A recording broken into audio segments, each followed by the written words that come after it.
তাহলে আল্লাহ রাব্বুল আলামিনের দরবারে আমাদের কোনো মূল্য নাই, কথা ঠিক কি না? আমার মুসলমান বাবাজিরা, হাদিসে পাকের মধ্যে আছে আল্লাহর হাবিব সাল্লাল্লাহু আলাইহি ওয়াসাল্লাম ইরশাদ করেছেন, ও দুনিয়ার মানুষ তোমরা শুনে রেখো, জেনে রেখো, আল্লাহ রাব্বুল আলামিনের দরবারে দুনিয়া এবং দুনিয়ার মধ্যে যাহা কিছু আছে এর মূল্য যদি মশার বা মাছের পাখা পরিমাণ হতো, তাহলে এই দুনিয়ার মধ্যে যত কাফির মুশরিকরা রয়েছে এদেরকে আল্লাহ রাব্বুল আলামিন এক লুকমাও খানা খাওয়াইতেন না। কি করতেন না? খাওয়াইতেন না। এই দুনিয়া এবং দুনিয়ার মধ্যে যাহা কিছু আছে এটা যদি মশা বা মাছের পাখার পরিমাণ আল্লাহর কাছে মূল্যবান হতো, তাহলে কোন কাফের মুশরিকদের কি করতেন না? খানা খাওয়াইতেন না। আল্লাহ তাআলার কাছে আসলে এই দুনিয়ার কি নাই, কোনো মূল্য নাই। দেখেন, আমি আপনি 1000 টাকার মালিক অথবা লাখ টাকার মালিক অথবা কোটি টাকার মালিক অথবা কয়েক কোটি টাকার মালিক, মোট কথা বাংলাদেশের মালিক আপনি হয়ে গেলেন, আপনি যদি ঈমান না থাকে, আপনার যদি ঈমান না থাকে, তাহলে বেহেশতে যাওয়ার কোনো মূল্য আছে? কোনো সুরত আছে? কোনো সুরত নাই। পক্ষান্তরে আপনি যদি একজন দিন মজুর হন, কি হন? একজন দিন মজুর হন, দৈনন্দিন কাজ করেন, তাই সারাদিন পরিশ্রম করে যা আপনি বেতন হিসেবে পান 400 অথবা 500, আর এর দ্বারা আপনি বাজে সদাই করে যদি বাসায় এনে রান্না করে খানা দানা খান, আর যদি আপনি 5 ওয়াক্ত নামাজ পড়েন, দিনের উপর চলেন, তাহলে দেখা যাবে যে ওই পুরা বাংলাদেশের যে বাদশার যে মূল্য রয়েছে তার চেয়েও কোটি কোটি গুণ বেশি দাম আপনার। প্রিয় হাজিরিন, আল্লাহর হাবিব সাল্লাল্লাহু আলাইহি ওয়াসাল্লাম হাদিসে পাকের মধ্যে ইরশাদ করেছেন, যতদিন এই পৃথিবীর বুকে কোন একজন ঈমানদার ওয়ালা জীবিত থাকবে, যতদিন পর্যন্ত এই পৃথিবীর বুকে একজন ঈমানদার থাকবে, আল্লাহ আল্লাহ বলার মতো কোন লোক থাকবে, ততদিন পর্যন্ত এই পৃথিবীর মধ্যে কিয়ামত কায়েম হবে না, বলি সুবহানাল্লাহ। পক্ষান্তরে এই পৃথিবীর মধ্যে যদি একজন ঈমানদার যদি না থাকে, গোটা পৃথিবীটা যদি কাফের মুশরিকের দ্বারা ভরপুর হয়ে যায়, তাহলে আল্লাহ রাব্বুল আলামিন এই পৃথিবীর মধ্যে এক দিনের জন্য বা 1 ঘন্টা বা 1 মিনিটের জন্য এই পৃথিবীটা কায়েম রাখবে না, ধ্বংস করে দিবেন। অন্য একটি হাদিসে পাকের মধ্যে আছে, আল্লাহর হাবিব বলেন, কোন বান্দা বা বান্দি যদি যারা পরিমাণ অর্থাৎ সামান্য পরিমাণ ঈমান নিয়ে যদি মৃত্যুবরণ করতে পারে, তাহলে ওই বান্দা বা বান্দির জীবনে যদি পাপও থেকে থাকে, গুনাহের কাজ যদি থেকে থাকে, তাহলে এক সময় এই পাপের প্রায়শ্চিত্ত ভোগ করার পরে এক সময় এই ঈমানের বদৌলতে সে জান্নাতে প্রবেশ করতে পারবে, বলে সুবহানাল্লাহ। প্রিয় হাজিরিন, কোন বান্দা বা বান্দি যদি যারা তথা একটা সরিষার দানাকে 70টা ভাগ করলে এক যে ভাগ রয়েছে এটাকে বলা হয় জাররা, একদম অনুপরিমাণ। তো এরকম সামান্য পরিমাণ যদি কেউ ঈমান নিয়ে মৃত্যুবরণ করতে পারে, তাহলে এক সময় আল্লাহ পাক তাকে ঈমানের বদৌলতে কি করবেন? জান্নাতে প্রবেশ করাইবেন, সুবহানাল্লাহ। পক্ষান্তরে কোন বান্দা বা বান্দির যদি ঈমান না থাকে, তাহলে সে কঠিন কালেও কি করতে পারবে না? জান্নাতে যেতে পারবে না। আর এই মৃত্যুর পরবর্তী যে জিন্দেগিটা রয়েছে, এই জিন্দেগিটা শুরু আছে, তার কি নাই? শেষ নাই। তবে আল্লাহ পাকের এক বুজুর্গ ব্যক্তি বলেছেন, দুনিয়ার শুরু রয়েছে, শেষ নাই। তবে একটু অনুমান করা যায় এইভাবে যে এই যে জমিন থেকে নিয়ে আসমান পর্যন্ত যত ফাঁকা জায়গা রয়েছে, এই সমস্ত ফাঁকা জায়গাটা যদি সরিষার দানার দ্বারা ভরপুর করে দেওয়া হয়, আর 70 বছর পর পর যদি একটা কবুতরকে বলা হয় যে 70 বছর পর পর একটা করে সরিষার দানা সে খেয়ে ফেলবে, তাহলে এক সময় এই যে জমিন থেকে আসমান পর্যন্ত গোটা ফাঁকা জায়গাটার মধ্যে সরিষার দানার দ্বারা ভরপুর করে দেওয়ার পরে 70 বছর পর পর যদি একটা করে দানা কবুতরে খায়, এক সময় এই সরিষার দানা শেষ হয়ে যাবে, কিন্তু আমার আপনার আখিরাতের জিন্দেগি শেষ হবে না, বলে সুবহানাল্লাহ।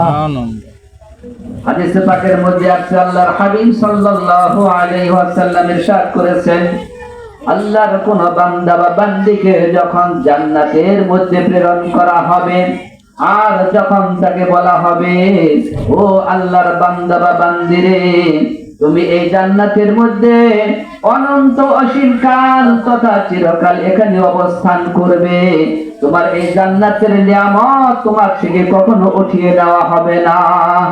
এই কথাটা শোনার সঙ্গে সঙ্গে ওই বান্দা খুশিতে আত্মহারা হয়ে যাবে বলে সুবহানাল্লাহ।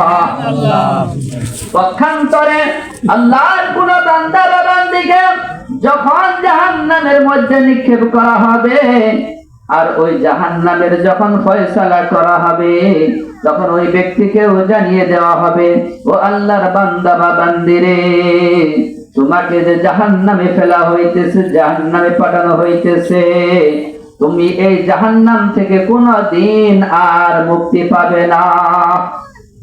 এই কথাটা শোনার সঙ্গে সঙ্গে আল্লাহর ওই বান্দা এমন ভাবে কষ্ট পাবে, এমন কষ্ট পাবে, যে কষ্টের আর সীমা থাকবে না। সে বড় নিরাশ হয়ে যাবে, আহারে আমি তো জীবনে মহা অন্যায় কাজ করে ফেলেছি, ভুল করে ফেলেছি, যদি তওবা করে আমি মৃত্যুবরণ করতে পারতাম, তাহলে আমার জীবনটা ধন্য হতো, ধন্য হতো। আমার মুসলমান বাবাজিরা, ভাই বোনেরা, আল্লাহ পাক গুনাহগার বান্দা বা বান্দির জন্য জাহান্নাম সৃষ্টি করেছেন, আর আল্লাহ পাকের আনুগত্যশীল বান্দার জন্য, নেককার বান্দা বা বান্দির জন্য জান্নাত সৃষ্টি করেছেন। আমার মুসলমান বাবাজিরা, মা বোনেরা, একটু খেয়াল করে শুনি। আল্লাহর হাবিব সাল্লাল্লাহু আলাইহি ওয়াসাল্লাম এক সময় সাহাবায়ে কেরামদেরকে নিয়ে এক মজলিসের মধ্যে বসা রয়েছেন। হঠাৎ করে উপর থেকে ভারী জিনিস জমিনে পড়লে যেমনি ভাবে গুম্মত আওয়াজ হয়, এরকম একটা আওয়াজ শুনলেন। সাহাবায়ে কেরামদেরকে লক্ষ্য করে বললেন, ও আমার সাহাবীরা রে, তোমরা কি বলতে পারো এটা কিসের আওয়াজ? সাহাবায়ে কেরাম সমস্বরে বলে উঠলেন, ইয়া রাসূলুল্লাহ, ইয়া হাবিবাল্লাহ, এটা কিসের আওয়াজ আমরা তো বলতে পারতেছি না, আল্লাহ এবং আল্লাহর রাসূলই ভালো জানেন। তখন আল্লাহর হাবিব সাল্লাল্লাহু আলাইহি ওয়াসাল্লাম ইরশাদ করেছেন, ও আমার সাহাবীরা, শোনো শোনো, আজ থেকে নিয়ে 70 বছর পূর্বে আল্লাহ রাব্বুল আলামিন জাহান্নামের উপরিভাগে, জাহান্নামের উপরি মুখের মধ্যে একটি বিশাল বড় পাথর ছেড়ে দিয়েছেন।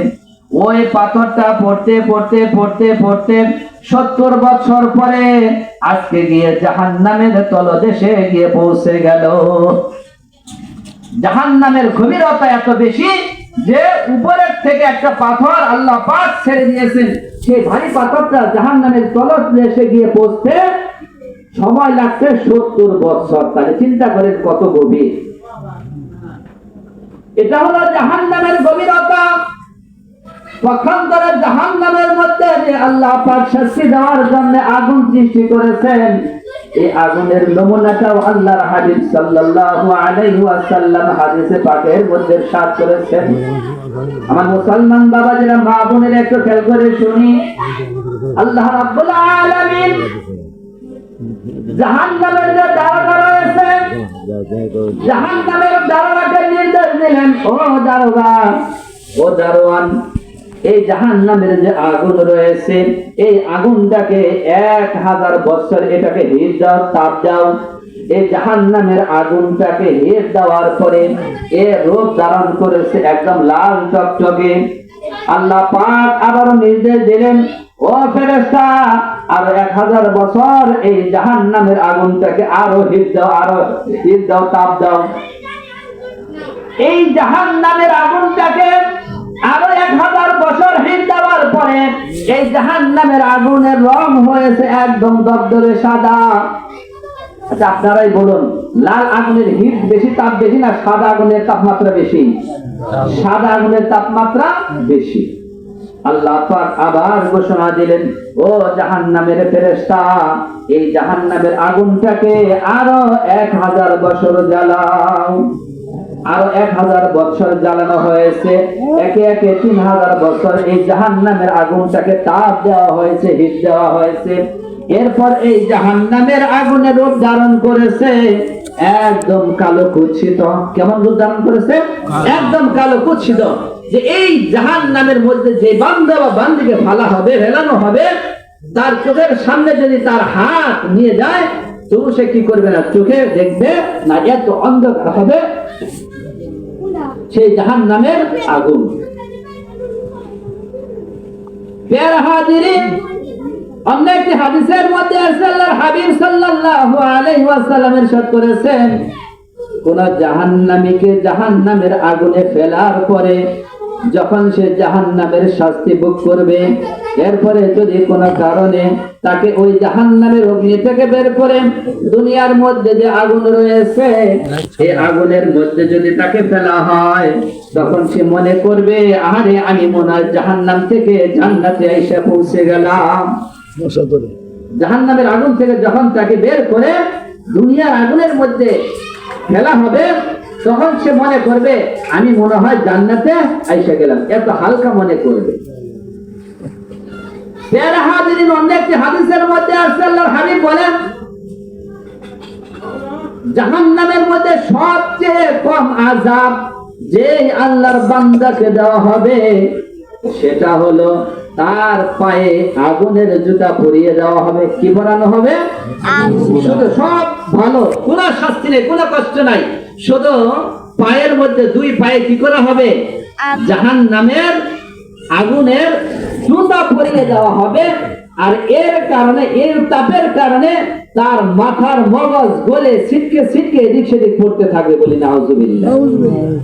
আর এই বান্দা বা বান্দি মনে করবে যে সবচেয়ে বেশি কষ্ট মনে হয় তাকেই দেওয়া হচ্ছে, অথচ সবচেয়ে কম শাস্তি দেওয়া হচ্ছে এই ব্যক্তিকে, যাকে শুধু জাহান্নামের আগুনের কি করা হবে? জুতা পরিধান করানো হবে, অন্য কোনো কষ্ট তার থাকবে না। আর এই জুতার তাপের কারণে তার মাথার মগজ গুলো কি করতে থাকবে? গলে গলে গলে গলে জমিনের মধ্যে পড়তে থাকবে। চিন্তা করা যায় কেমন হবে? আমার মুসলমান বাবাজিরা, মা ও বোনেরা, আল্লাহ রাব্বুল আলামিন জাহান্নামে তার গুনাহগার নাফরমান বান্দা বা বান্দিকে কেমন আযাব দেওয়া হবে সূরা দুখানের মধ্যে আল্লাহ রাব্বুল আলামিন একটুটা উল্লেখ করেছেন, ইন্না শাজারাতাজ যাকুম তাআমুল আতিম কাল মুহলি ইয়াগলি ফিল বুতুন কাগালিল হামিম খুযুহু ফাতিলুহু ইলা সাওয়াইল জাহিম সুম্মা সুব্বু ফাওকা রাসিহি মিন আযাবিল হামিম। আমার মুসলমান বাবাজিরা, মা বোনেরা, আল্লাহ রাব্বুল আলামিন জাহান্নামে যাদেরকে নিক্ষেপ করা হবে তাদের সম্পর্কে আল্লাহ রাব্বুল আলামিন বলতেছেন, ইন্না শাজারাতাজ যাকুম, নিশ্চয় যাকুম ফল তথা যাকুম বৃক্ষের যে ফল রয়েছে, যাকুম এটা অত্যন্ত ধুতুরা গুটার মতো কাঁটাযুক্ত একটা ফল হবে, যেটা অত্যন্ত তিতা হবে। গুনাহগার নাফরমান বান্দা বা বান্দি জাহান্নামে নিক্ষেপ হওয়ার পরে যখন সে ক্ষুধার যন্ত্রণায় ছটফট করতে থাকবে, আর খানা খানা বলে চিৎকার করতে থাকবে, আর্তনাদ করতে থাকবে, হায় হুতাশ করতে থাকবে, আর আল্লাহ পাকের কাছে খানা চাইতে থাকবে, খানা চাইতে থাকবে, তখন এই যাকুম নামক ফল তারকে খাওয়ার জন্য দেওয়া হবে। যে যাকুম ফলটা অত্যন্ত তিতা হবে আর সেটা অত্যন্ত কাঁটাযুক্ত হবে। যখন এই গুনাহগার বান্দা বা বান্দি খানা খানা বলে চিৎকার করতে থাকবে, তখন তার মুখের সামনে যখন এই যাকুম ফলটা তার সামনে পেশ করা হবে, তখন তার তাপের কারণে তার মুখের চেহারা থেকে তার রক্ত গোস্ত ইত্যাদি খসে খসে পড়তে থাকবে, বলি নাউজুবিল্লাহ। এই যাকুম ফলের তাপের কারণে তার চেহারা থেকে রক্ত গোস্ত চামড়া খসে খসে জমিনের মধ্যে পড়তে থাকবে। এরপরে যখন এই যাকুম ফল ওই বান্দা কি করবে? মুখে দিবে, মুখে দেওয়ার পরে এইটাও সে গিলতে পারবে না, চাবাইয়া এটাকে হজম করতে পারবে না। এরকম ভাবে দেখা যাবে যে বহু বৎসর এটা তার গলার মধ্যে চিবাইতে থাকবে, কিন্তু সেটা হজম করতে পারবে না, চিবাইতে পারবে না। বহু বছর পরে যখন এই জাকুম ফলটা কিছুটা নরম হবে, গিলতে চাইবে, তখন এই জাকুম ফলটা তার গলার মধ্যে আটকে যাবে, এবং এই আটকে যাওয়ার কারণে তার অনেক কষ্ট হবে, অনেক যন্ত্রণা হবে, অনেক বছর এরকম ভাবে অতিবাহিত হয়ে যাবে। এরপরে যখন এই জাকুম ফলটা তার পেটের ভিতরে চলে যাবে, আল্লাহ পাক কুরআনুল কারীমের মধ্যে ইরশাদ করেছেন, ইন্না শাজারাতাজ যাকুম, নিশ্চয় জাকুম ফল, জাকুম বৃক্ষ তথা জাকুম গাছের ফল, তুআমুল আফিম, গুনাহগার বান্দা বা বান্দির খাদ্য। কাল মুহলি ইয়াগলি ফিল বুতুন, যখন এই জাকুম ফলটা গুনাহগার বান্দা বা বান্দির পেটের ভিতরে যাবে, কাল মুহলি বিগলিত তামার ন্যায়, ইয়াগলি ফিল বুতুন কাগালিল হামিম, ফুটন্ত পানি যেমনি ভাবে আমাদের মা বোনেরা যখন ভাত রান্না করে অথবা তরকারি রান্না করে, যখন প্রচন্ড হিট হয় তখন এরকম ভাবে বলক পাকতে থাকে, কথা ঠিক কিনা? যখন প্রচন্ড হিট হয় তখন বলক পাকতে থাকে না? এরকম ভাবে যখন এই জাকুম ফলটা তার পেটের ভিতরে যাবে, তখন এই পেটের যে আতুরি রয়েছে, যে নাড়ি ভুঁড়ি রয়েছে, এই নাড়ি ভুঁড়ি গুলি সে এরকম ভাবে ফুটন্ত পানির ন্যায় টকবক করতে থাকবে, বলি নাউযুবিল্লাহ। ফুটন্ত পানি ন্যায় টকবক করতে থাকবে, তার পেটের যে আতুরি রয়েছে, নাড়ি ভুঁড়ি রয়েছে, এইগুলো পচে গলে তার পায়খানার রাস্তা দিয়ে বের হয়ে যাবে, বলে নাউযুবিল্লাহ।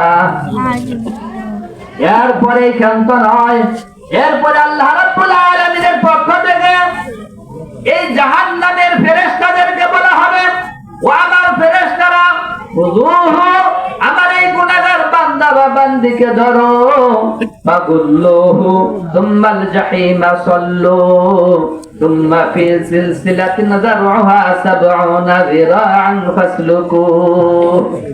আমার মুসলমান বাবাজিরা, মা বোনের একটু খেয়াল করে শুনি, যখন জাহান্নামে এরকম কষ্ট হইতে থাকবে, এরপরে আল্লাহ রাব্বুল আলামিন জাহান্নামের ফেরেশতাদেরকে বলবে, খুযুহু, আমার এই গুনাহগার নাফরমান পাপী বান্দাকে ধরো, ফাগুল্লুহু, তাকে আগুনের বেড়ি পরাও। একটা হলো আগুনের শিকল, আর একটা হলো বেড়ি। শিকল বলা হয় যেটা হাতে পরানো হয় অথবা পায়ে পরানো হয়, এটাকে বলা হয় শিকল। আর একটা হলো বেড়ি। বেড়ি হলো যেটা গলায় পরানো হবে, যার কারণে সে নিচের দিকে তাকাইতে পারবে না, শুধু এরকম ভাবে উপরের দিকে তার দৃষ্টি থাকে, একদম মানে গলা ফুটা। শিকল তার গলায় পরানো হবে, নিচের দিকে সে তাকাইতে পারবে না, এরকম ভাবে উপরের দিকে তাকানো থাকবে। এই আগুনের বেড়ি তাকে কি করানো হবে? পরানো হবে। যখন আল্লাহ পাক ধরার জন্য এই বেড়ি পরানোর জন্য আদেশ করা হবে, তখন ৭০,০০০ ফেরেশতা এই আগুনের বেড়ি নিয়ে কি করবে? দৌড়াইয়া ওই পবিত্র বান্দার দিকে দৌড়াইয়া আসবে, আর তাকে কি করা হবে? আগুনের বেড়ি পরাইয়া দেওয়া হবে। শুধু তাই নয়, আল্লাহ পাক বলেন, খুযুহু ফাগুল্লুহু সুম্মাল জাহিমা সাল্লু, আমার এই গুনাহগার নাফরমান বান্দাকে ধরো, এরপরে আগুনের বেড়ি তাকে পরাও, সুম্মাল জাহিমা সাল্লু, অতঃপর এই জাহান্নামের মধ্যখানে তাকে নিক্ষেপ করা, বলি নাউযুবিল্লাহ। সুম্মা ফি সিলসিলাতিন যারউহা ৭০ যিরাআন ফাসলুকু, এরপর আল্লাহ রাব্বুল আলামিন বলবেন, ও আমার ফেরেশতারা, শোনো, আমার এই গুনাহগার বান্দাকে ৭০ গজ বেড়ি, ৭০ গজ শিকল দ্বারা তাকে কি করা? তার পায়ের মধ্যে শিকল পরাইয়া দাও। এরপরে ৭০ গজ শিকল দ্বারা কি করা হবে? এই পায়ের মধ্যে তাকে এই আগুনের শিকল তাকে পরিয়ে দেওয়া হবে। সূরা নাবার মধ্যে আছে, আল্লাহ বলেন, লা ইয়াযুকু ফিহা বারদান ওয়ালা শারাবা ইল্লা হামিমান ওয়া গাসসাকা।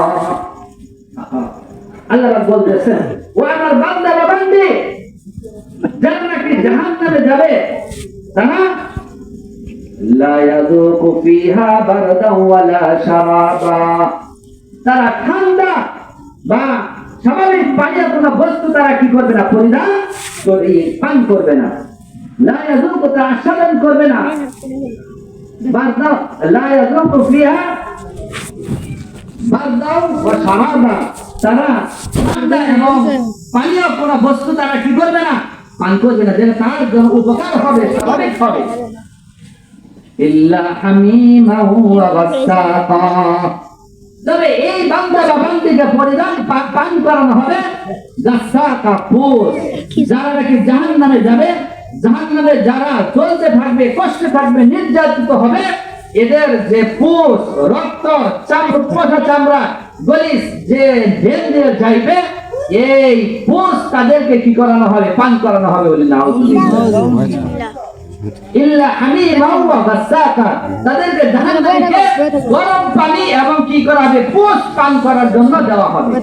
আর এই পোষগুলো এত দুর্গন্ধ হবে, হাদিসে পাকের মধ্যে সাল্লাল্লাহু আলাইহি বলেন যে এই পোষগুলো এত দুর্গন্ধ হবে, যদি এক সেকেন্ডের জন্য এই পৃথিবীর বুকে এই পোষটাকে ছেড়ে দেওয়া হয়, গোটা দুনিয়াটা এত দুর্গন্ধ হবে যে কোনো প্রাণী এই পৃথিবীর বুকে বেঁচে থাকতে পারবে না বলি নাউজুবিল্লাহ।